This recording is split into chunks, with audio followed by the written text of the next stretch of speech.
one of the most polarizing figures in Cleveland sports these days, quarterback Baker Mayfield. Fan base pretty much equally split between being directly behind Baker Mayfield and not being behind him. We head to the voicemail of Truth and Reason about Baker Mayfield. Hey, this is Ray from Canton, Ohio, Pro Football Hall of Fame City. I think Baker is going to be just fine. We act like he didn't lead the team to the playoffs and beat our arch rival on the road, even had Big Ben crying. He played injured. Let's try to get two dynamic receivers into the offense. Let Baker heal up, use this fifth year as a real accurate evaluation. I think we'll know more going into the middle of next season. Thank you. Yeah, hi. I am calling in and saying that, in my opinion, I think Baker was being a little bit selfish and wanting to play hurt. I do believe he hurt the team more than he helped it. That's all I have to say. Thank you. Why don't the Browns understand that Baker is not a pocket quarterback? When he takes the ball from center, he steps back 2 steps. He doesn't step back far enough to even have clearance to throw over the offensive line. And it never is a successful play. Don't the coaches understand that and see that he is not a pocket passer? Love to hear your comments. Thanks. Hey, this is Tim D calling out from the Pacific Northwest here, Browns fan out here. And I heard Mary Kay say at the end of the January 20 video that she felt like Baker could pass a team physical and to get onto another team. That seems pretty unlikely given that he's still going to be far away from having full range of motion and so on, abilities with that left arm. Myself, having had the exact same surgery he has, I know it's a pretty long rehab period before you can really do the activities of daily living.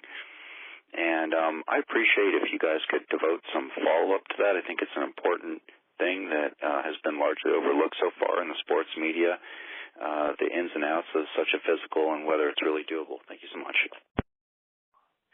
Hey, this is James Seiler from Wadsworth. Hey, if you look at what Baker has done with the Browns he's had good years, the two even-numbered years. 2018 and 2020 had good years. 2019 and 2021, not so good. So I'm predicting a great year for him next year. Hi, guys. This falls into the things that really bug me category, and it has to do with Baker Mayfield's perceived weak-to-average arm strength. I think I've been hearing this from the national media at least since 2019. So I decided to look at the 2018 NFL Combine stats on Baker and some of the other quarterbacks. And at that Combine, Baker threw 60 miles an hour on the down and out. The only other quarterback to throw at least 60 miles an hour on that was Josh Allen, who hit 62 on the radar gun. Coincidentally, Lamar Jackson threw 49 miles an hour. 49 miles an hour. And I don't think I've ever heard anyone question his arm strength. By the way, a year before that, in 2017, Patrick Mahomes threw, wait for it, 60 miles an hour on the radar gun. Additionally, Pro Football Focus called Baker's Hail Mary pass against the Ravens the longest in-game pass they've ever recorded.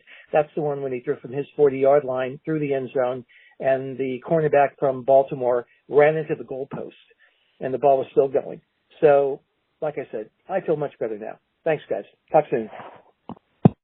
Baker Mayfield is not a franchise quarterback. We don't want the Cleveland Browns face it. 4 years of nothing. One playoff, luckily. Running game took us there. Wasn't a quarterback. Trying to reevaluate. Trying to get a better quarterback into the system. The truth is, it's time to find a better, stronger quarterback. Baker Mayfield needs to take his walking papers and try to meet somebody else and let their team down. And he was very selfish with not taking himself out of the games when he was hurt. Anyone else would have got out of there. I'm just calling. I think people were giving up on Baker too soon. I look at the Super Bowl coming up, and could you imagine either team playing in the Super Bowl where they would wind up if they had our receiving core? I think we just need some good receivers and keep up the good work and build on our defense. And I'd just like to hear what you got to say about it, sir. Have a good day. Hi. Everybody's talking about Baker Mayfield and how bad he is and how we need to make a change. He was injured. Now, we see OBJ being his deep threat, but he couldn't throw the deep ball because he was hurt.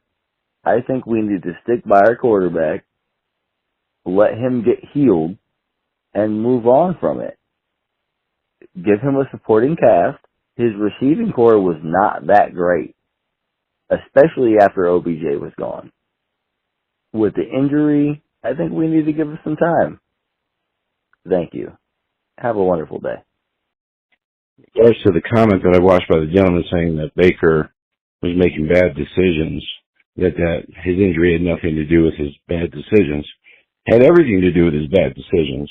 You don't have the confidence because your arm's not strong enough. You don't have the zip behind it to make certain plays. Then you're going to start making alternate decisions, which aren't going to be very good. If he had the strength in his arm and his shoulder, he's got a gun for an arm. We know he does. He would have made those throws, but he didn't have confidence in his throws because he didn't have the strength. So it had everything to do with his decision making. Consistency is the main criteria of a good and acceptable quarterback play. This inconsistency is the main thing that Baker has yet been not able to establish for whatever reason. So many variables, it's hard, as you know, to pinpoint what's the exact cause, and it's just contributory.